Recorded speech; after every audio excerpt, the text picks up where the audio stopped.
Olá! 29º dia da nossa leitura bíblica e do catecismo pela graça de Deus. Graça, paz e bem, muito amor, força, alegria e esperança do nosso Deus nos nossos corações todos os dias. Amém. Hoje leremos Gênesis capítulos 44 e 45, Salmo 28, Mateus, continuação do capítulo 15, versículos 21 a 39 e os parágrafos do Catecismo 232 a 237. Lembrando que a gente segue o cronograma do Padre Mário Sartori. Se você ainda não conhece o material dele, vai lá no site padremario.com.br e acompanhe as homilias dele, que são uma bênção.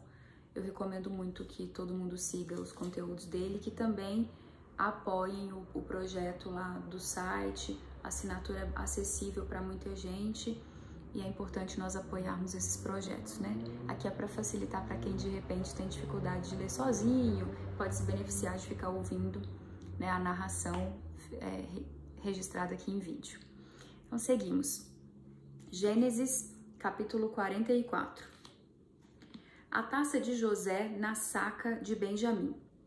Depois José disse a seu intendente: enche de mantimento as sacas desses homens, quanto puderem levar, e põe o dinheiro de cada um na boca de sua saca.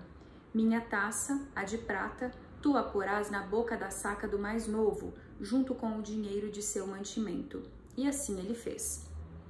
Quando amanheceu, foram despedidos os homens com seus jumentos. Eles tinham apenas saído da cidade e não iam longe, quando José disse a seu intendente: levanta, corre atrás desses homens, alcança-os e dize-lhes: por que pagastes o bem com o mal? Não é o que serve a meu senhor para beber e também para ler os presságios? Procedestes mal no que fizestes. Ele os alcançou, pois, e lhes disse essas palavras. Mas eles responderam: por que, meu senhor, falas assim? Longe de teus servos fazerem semelhante coisa? Vê, o dinheiro que tínhamos encontrado na boca de nossas sacas de trigo, tornamos a trazê-lo da terra de Canaã. Como teríamos nós roubado da casa de teu senhor prata ou ouro?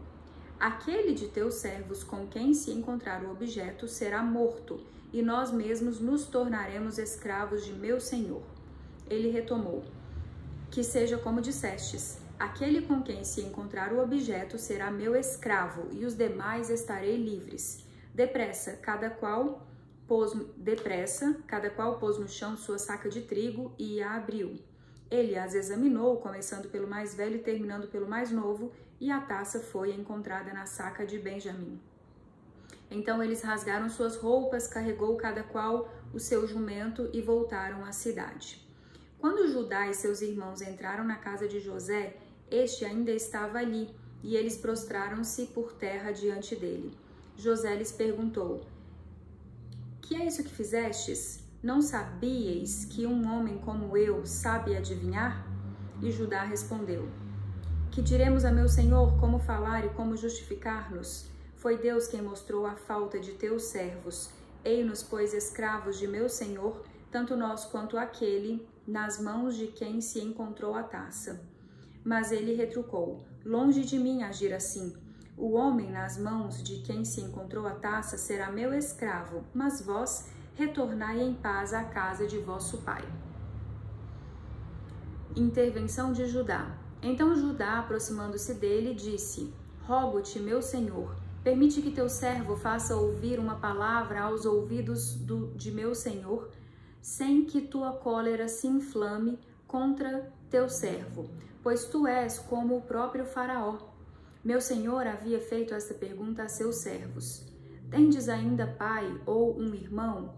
E respondemos a meu senhor: nós temos o velho pai e um irmão mais novo, que lhe nasceu na velhice. Morreu o irmão deste, ele ficou sendo o único filho de sua mãe e nosso pai o ama. Então disseste a teus servos: trazei-mo, para que ponha meus olhos sobre ele.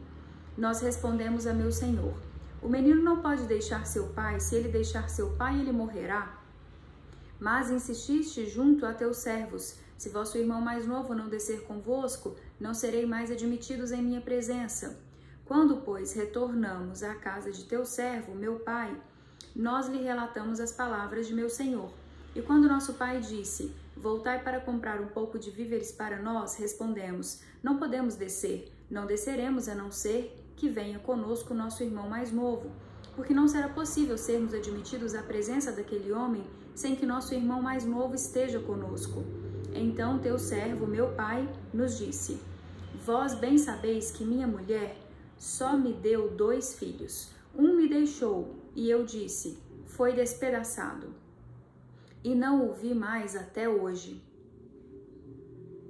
Se tirardes ainda este de junto de mim, e lhe suceder alguma desgraça, na aflição faríeis descer minhas cãs ao Sheol. Agora, se eu chego à casa de teu servo, meu pai, sem que esteja comigo o rapaz cuja alma está ligada à alma dele, logo que vir que o rapaz não está conosco, ele morrerá. E teus servos na aflição terão feito descer ao Sheol as cãs de teu servo, nosso pai. E teu servo se tornou responsável pelo rapaz junto de meu pai, nestes termos. Se eu não te restituir, serei culpado para com meu pai durante toda a minha vida. Agora, que teu servo fique como escravo de meu senhor no lugar do rapaz, e que este volte com seus irmãos. Como poderia eu retornar à casa de meu pai sem ter comigo o rapaz? Não quero ver a infelicidade que se abaterá sobre meu pai. Isso foi Gênesis capítulo 44, agora 45. José se dá a conhecer. Então José não pôde se conter diante de todos os homens de seu séquito e gritou, fazei sair a todos de minha presença. E ninguém ficou junto dele quando José se deu a conhecer a seus irmãos. Mas ele chorou tão alto que todos os egípcios o ouviram, e a notícia chegou ao palácio do faraó. José disse a seus irmãos, eu sou José. Vive ainda meu pai? E seus irmãos não puderam lhe responder, pois estavam conturbados ao vê-lo. Então disse José a seus irmãos, aproximai-vos de mim. E eles se aproximaram. Ele disse, eu sou José, vosso irmão que vendestes para o Egito. Mas agora não vos entristeçais,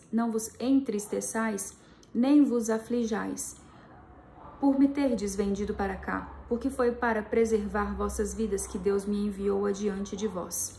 Há 2 anos, com efeito, que a fome se instalou na terra, e ainda haverá 5 anos sem semeadura e sem colheita. Deus me enviou adiante de vós para assegurar a permanência de vossa raça na terra e salvar vossas vidas para a grande libertação. Assim não fostes vós que me enviastes para cá, mas Deus, e ele me estabeleceu como pai para o faraó, como senhor de toda a tua casa, toda a sua casa, como governador de todas as regiões do Egito. Subi depressa à casa de meu pai e dize-lhe, assim fala teu filho José, Deus me estabeleceu senhor de todo o Egito. Desce sem tardar para junto de mim. Tu habitarás na terra de Gesem, e estarás junto de mim, tu, teus filhos, teus netos, tuas ovelhas e teus bois, e tudo o que te pertence. Ali eu te manterei, pois a fome durará ainda 5 anos, a fim de que não fiqueis na indigência, tu, tua família e tudo o que tens. Vedes com vossos próprios olhos, e meu irmão Benjamim vê que é minha boca que vos fala. Narrai a meu pai toda a glória que tenho no Egito e tudo o que vistes, e apressai-vos em fazer meu pai descer para cá. Então ele se lançou ao pescoço de seu irmão Benjamim e chorou. Benjamim também chorou em seu pescoço. Em seguida ele cobriu de beijos todos os seus irmãos e, abraçando-os, chorou.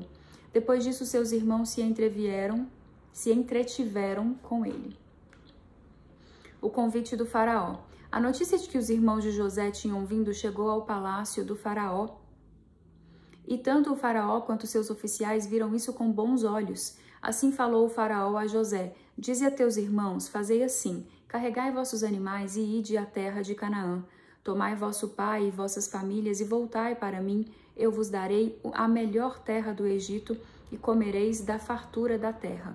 Quanto a ti, dá-lhes esta ordem, fazei assim, Levai da terra do Egito carros para vossos filhos pequenos e vossas mulheres, tomai vosso pai e vinde. Não tenhais nenhum pesar pelo que deixardes, porque será vosso o que houver de melhor na terra do Egito. O retorno a Canaã. Assim fizeram os filhos de Israel. José lhes providenciou carros conforme a ordem do faraó e lhes deu provisões para a viagem. A cada um deles deu uma roupa de festa, mas a Benjamim deu 300 ciclos de prata e 5 roupas de festa. A seu pai enviou 10 jumentos carregados com os melhores produtos do Egito e 10 jumentas carregadas de trigo, pão e víveres para a viagem de seu pai. Depois despediu seus irmãos que partiram, não antes que lhes dissesse: não vos exciteis no caminho. Eles subiram, pois, do Egito e chegaram à terra de Canaã, à casa de seu pai Jacó. Eles lhe anunciaram: José ainda vive. É ele quem governa toda a terra do Egito. Mas seu coração não palpitava, pois ele não acreditava. Entretanto, quando repetiram todas as palavras que José lhes dissera, quando viu os carros que José enviara para levá-lo, então reanimou-se o espírito de seu pai Jacó. E Israel disse: basta, José, meu filho, ainda está vivo, que eu vá vê-lo antes de morrer. Esse foi capítulo 45, Gênesis. Agora, Salmo 28. Súplica e ação de graças, de Davi. A ti, Yahvé, eu clamo, rocha minha, não me seja surdo, que eu não seja frente ao teu silêncio como os que descem a cova. Ouve minha voz suplicante quando grito a ti, quando levanto as mãos para o teu santo dos santos. Não me arrastes com os ímpios, nem com os malfeitores. Eles falam de paz com seu próximo, mas têm o mal no coração. Dá-lhes conforme suas obras, segundo a malícia de seus atos. Dá-lhes conforme a obra de suas mãos, paga-lhes o devido salário. Eles desconhecem as obras de Yahvé, a obra de suas mãos, que ele os arrase e não os reconstrua. Bendito seja Yahvé, pois ele ouve a minha voz suplicante. Yahvé é minha força e meu escudo, é nele que meu coração confia. Fui socorrido, meu coração exulta, com meus cantos lhe dou graças. Yahvé é a força do seu povo, a fortaleza que salva o seu Messias. Salva o teu povo, abençoa a tua herança, apacenta-os e conduze-os para sempre. Amém. Agora, Mateus, capítulo 15, a partir do versículo 21. Vou espirrar. Passou. Desculpem. Com licença. Passou. Mateus capítulo 15, a partir do versículo 21, cura da filha de uma mulher cananeia. Jesus, partindo dali, retirou-se para a região de Tiro e de Sidônia. E eis que uma mulher cananeia daquela região veio gritando: Senhor, filho de Davi, tem compaixão de mim, a minha filha está horrivelmente endemoniada. Ele, porém, nada lhe respondeu. Então seus discípulos se chegaram a ele e pediram-lhe: despede-a, porque vem gritando atrás de nós. Jesus respondeu: eu não fui enviado senão as ovelhas perdidas da casa de Israel. Mas ela, aproximando-se, prostrou-se diante dele e pôs-se a rogar: Senhor, socorre-me. Ele tornou a responder: não fica bem tirar o pão dos filhos e atirá-los aos cachorrinhos. Ela insistiu: isso é verdade, Senhor, mas também os cachorrinhos comem das migalhas que caem da mesa dos seus donos. Diante disso, Jesus lhe disse: mulher, grande é a tua fé. Seja feito como queres. E a partir daquele momento, sua filha ficou curada. Amém. Numerosas curas junto ao lago. Jesus, partindo dali, foi para as cercanias do mar da Galileia, e subindo a uma montanha, sentou-se. Logo vieram até ele numerosas multidões, trazendo coxos, cegos, aleijados, mudos e muitos outros, e os puseram aos seus pés, e ele os curou. De sorte que as multidões ficaram espantadas ao ver os mudos falando, os aleijados sãos, os coxos andando e os cegos a ver. E deram glória ao Deus de Israel. Amém. Segunda multiplicação dos pães. Jesus, chamando os discípulos, disse: Tenho compaixão da multidão, porque já faz 3 dias que está comigo e não tenho o que comer. Não quero despedi-la em jejum, por receio de que possa desfalecer pelo caminho. Os discípulos lhe disseram: De onde tiraríamos num deserto tantos pães para saciar tal multidão? Jesus lhes disse: Quantos pães tendes? Responderam: 7 e alguns peixinhos. Então, mandando que a multidão se assentasse pelo chão, tomou os 7 pães e os peixes, e depois de dar graças, partiu-os e dava-os aos discípulos, e os discípulos à multidão. Todos comeram e ficaram saciados, e ainda recolheram 7 cestos, cheios dos pedaços que sobraram.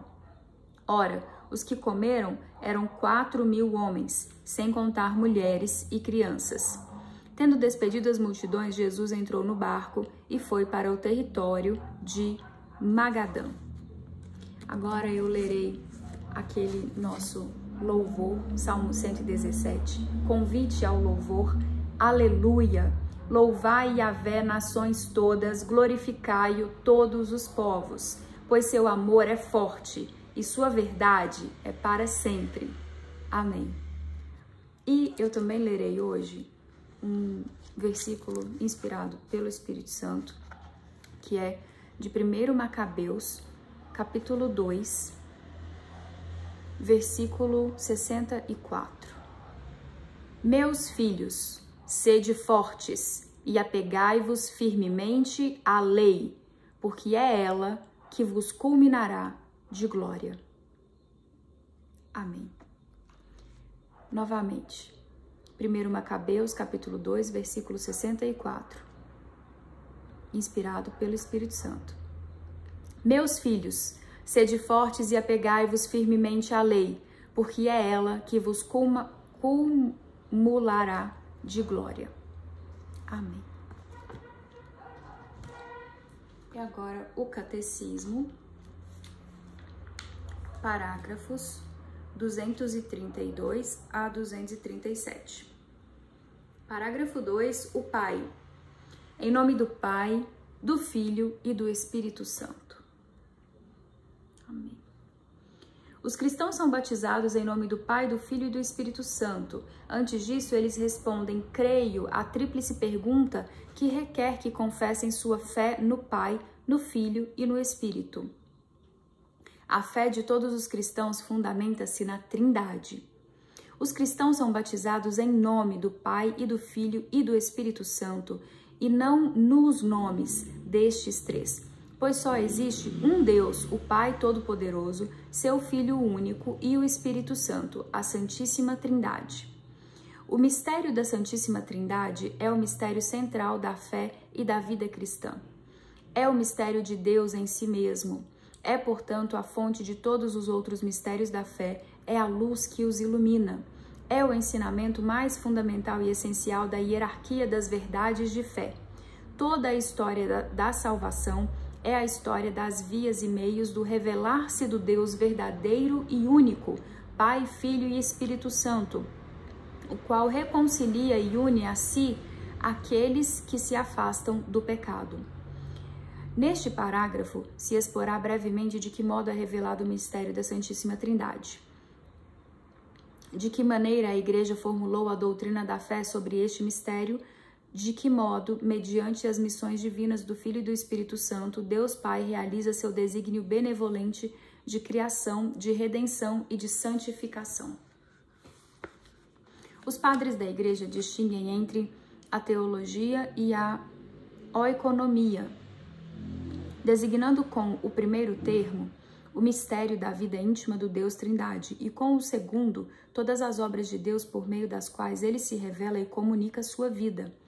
É mediante a oikonomia que nos é revelada a teologia, mas inversamente é a teologia que ilumina toda a oikonomia. As obras de Deus revelam quem Ele é em si mesmo e, inversamente, o mistério de seu ser íntimo ilumina a compreensão de todas as suas obras. Acontece o mesmo de modo similar entre as pessoas humanas. A pessoa mostra-se em seu agir. Quanto melhor conhecermos uma pessoa, tanto melhor compreenderemos seu agir. A Trindade é um mistério de fé em sentido estrito. A Trindade é um mistério de fé em sentido estrito. Um dos mistérios escondidos em Deus que não podem ser conhecidos se não forem revelados do alto. Sem dúvida, Deus deixou vestígios de seu ser trinitário em sua obra de criação e em sua revelação ao longo do Antigo Testamento. Entretanto, a intimidade de seu ser como Santíssima Trindade constitui um mistério inacessível à pura razão e até mesmo à fé de Israel antes da encarnação do Filho de Deus e da missão do Espírito Santo. Então, essa foi a leitura de hoje. Graça, paz, muita gratidão a Deus por essa leitura, por esses estudos e até a próxima, se Deus quiser.